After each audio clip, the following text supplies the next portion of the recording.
चंद्रमा धन के कारक, चंद्रमा मन की शांति के कारक, चंद्रमा लगातार चीजों के अच्छे मोड में कंटिन्यूटी में चलते रहने के कारक। ये ऊर्जा जब जन्म कुंडली के सेकंड भाव में, दूसरे भाव में आती है ना, तो ये बड़े ही रोचक परिणाम देती है। कारण कि दूसरे भाव में कभी कोई प्लेनेट जो है खराब नहीं होता, नीच नहीं होता, और दूसरा भाव होता भी धन भाव का है, परिवार से मिलने वाली सपोर्ट का है, इंसान के टेस्ट का, उसकी वाणी का, उसके खुद को एक्सप्रेस करने का कारक जो है ना, वो भी सेकंड हाउस होता है। अब चंद्रमा जब इन ऊर्जाओं से मिलता है ना, तो ये जीवन में बड़े जबरदस्त परिवर्तन लेके आता है। किस तरह के परिवर्तन? अच्छा होगा तो इन सभी चीजों के अच्छे नतीजे, लेकिन बुरा होगा तो इन सभी चीजों में चैलेंज। आप सोचिए, कोई इंसान अपने आप को एक्सप्रेस ना कर पाता हो, धन की उसको दिक्कतें आती हो, परिवार की तरफ से उसको मुश्किलें आती हो, तो जिंदगी में क्या ही अच्छा रह जाएगा।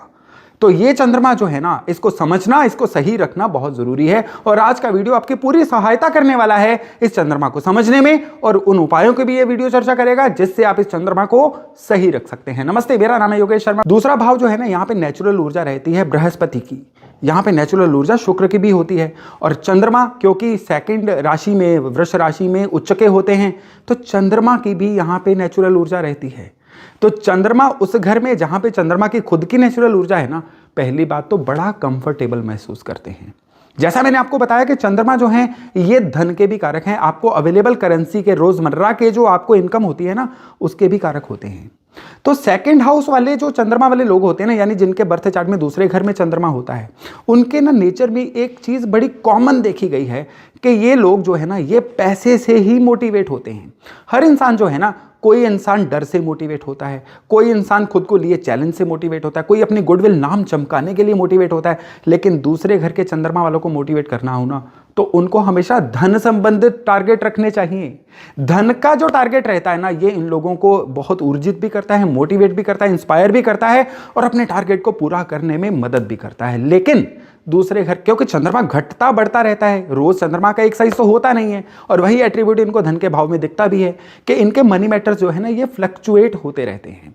अब जन्म कुंडली में अगर गुरु सही होंगे, शुक्र सही होंगे, फिर तो ये चंद्रमा बहुत अच्छे से बिहेव करेंगे। लेकिन कहीं ना कहीं किसी ग्रह की वजह से गुरु या शुक्र खराब हो गए ना, अब उसका सीधा असर इस चंद्रमा की हेल्थ पे भी पड़ेगा। अब क्या होगा कि ये इंसान कुछ भी बोल जाएगा, या एकदम से मूड होगा तो बहुत अच्छा बोलेगा, नहीं मूड होगा तो किसी बात का जवाब भी नहीं देगा। ये चंद्रमा जो है खाने पीने की हैबिट्स को बहुत मूडी करेगा। कई बार क्या होगा, बहुत डिसिप्लिन होके मैंने मीठा बंद कर दिया, मैंने तला हुआ बंद कर दिया, और दूसरे मूवमेंट पे ये कुछ भी खाना पीना शुरू कर देंगे। यानी एक्सट्रीम बिहेवियर्स खाने में भी, और कई बार एक्सट्रीम बिहेवियर्स जो हैं इनकी वाणी में भी देखे गए हैं। ये लोग जो है ना, इनको अगर बोलने ना दिया जाए तो भी ये लोग बहुत ही ज्यादा स्ट्रेसफुल महसूस करना शुरू कर देते हैं। दूसरे घर के चंद्रमा वाले लोग अगर ना बोलें, खुद को बड़ा रिजर्व सा रखें ना, तो इनमें थायराइड की समस्या भी बहुत ज्यादा होती हुई देखी गई है। इसलिए सेकंड हाउस का चंद्रमा है ना, और आप चाहते हैं कि सेहत ठीक रहे, मन ठीक रहे, और थायराइड जैसी समस्या भी ना हो, खूब बोलिए, अपने आप को एक्सप्रेस करते रहिए। अगर एक्सप्रेस नहीं कर सकते, आप डायरी लिखनी शुरू कर दीजिए, तो भी आपके लिए चलेगा। लेकिन आउटगोइंग जरूरी है, आपको खुद को एक्सप्रेस करना जरूरी है। दूसरे घर के चंद्रमा वालों के बारे में कहा गया है कि इनका केतु स्ट्रांग हो जाता है, लेकिन यहां पे शर्त है कि केतु 12th हाउस में ना हो, केतु इस चंद्रमा के साथ ना हो। तो फिर केतु जो है बर्थ चार्ट में जहां पे भी होगा, उस घर के नतीजे इन लोगों को बहुत अच्छे मिलेंगे, और इवन इनको पुत्र संतान की प्राप्ति भी जल्दी हो जाती है। और केतु जो है इनके बर्थ चार्ट में इतना इंपॉर्टेंट रोल निभाता है कि घर में अगर केतु की कोई खराबी हो जाए ना, जैसे कि केतु के फर्श खराब हो जाना, दरवाजे खराब हो जाना, तो भी इनके मनी मैटर्स पे, यानी चंद्रमा के सारे एट्रीब्यूट्स पे फर्क आना शुरू हो जाता है। इवन इन चंद्रमा वालों को देखा गया है कि इनके भाई जरूर होते हैं और उन भाइयों की सपोर्ट पूरी होती है। लेकिन आजकल एक बहुत छोटा परिवार रखने का रिवाज है। जरूरी नहीं है कि इनका भाई हो ही, लेकिन इनको भाइयों का सुख किस तरह से मिल जाता है, समाज में कोई यार दोस्त इस तरह का मिल जाता है जो भाई के बराबर हो और जीवन में उतनी ही सपोर्ट करे। इवन इन लोगों के जो लाइफ पार्टनर होती है ना, वो भी इनको उसी तरह से सपोर्ट देती है जिस तरह की सपोर्ट कोई ना कोई बहुत बेस्ट फ्रेंड दे सकता है। चंद्रमा सेकंड हाउस पे हो तो भी कहा जाता है कि पढ़ाई पर लगाया हुआ पैसा कई गुना ज्यादा वसूल होगा। तो भाई चंद्रमा सेकंड हाउस में है ना, पढ़ाई बीच में मत छोड़िएगा। लर्निंग जो है ना, नंबर आपके कम आए ज्यादा आए वो मैटर नहीं करता है, जो पढ़ा जाए उसको सीखा जाए, उसको अंदर इम्बाइब किया जाए, तो आपके जीवन में करियर कभी भी आपका बैक गियर नहीं लेगा। इस बात को भी लिख के रख लीजिएगा। अब ये चंद्रमा खराब होगा एडिक्शन से। अगर इस इंसान को किसी तरह की कोई एडिक्शन हो जाए, इवन बहुत ज्यादा कॉफी चाय पीने की, शराब पीने की, किसी को नशा सूंघने की एडिक्शन, कोई भी बुरी, इन लोगों को कोई भी एडिक्शन हो जाएगी ना, ये सीधा हिट करेगी इनकी पीस ऑफ माइंड को। ये डिप्रेशन का शिकार हो सकते हैं और धन की कमी हो सकती है। इवन अगर ये अपनी मां के साथ संबंध अच्छे नहीं रखते हैं तो भी ये चंद्रमा खराब। खाली मां नहीं, घर के, देखिए बृहस्पति की भी ऊर्जा है ना, बृहस्पति घर के एल्डरली लोगों के कारक होते हैं। तो घर के जो एल्डरली लोग हैं, अगर उनके साथ इनका डिफरेंस ऑफ ओपिनियन है ना, तो भी ये चंद्रमा खराब होंगे। तो सेकंड हाउस के चंद्रमा है तो घर के सीनियर मेंबर की सेवा करें, उनके साथ हमेशा तालमेल अच्छा बना के रखें। केवल और केवल तभी ये चंद्रमा जो हैं इनको अच्छे रिजल्ट देंगे।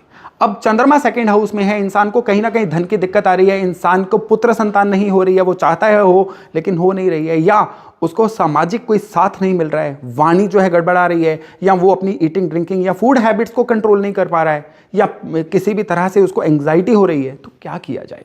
उसके लिए सबसे चमत्कारी उपाय कहा गया है कि लगातार हर बुधवार छोटी कन्याओं को हरा वस्त्र दे।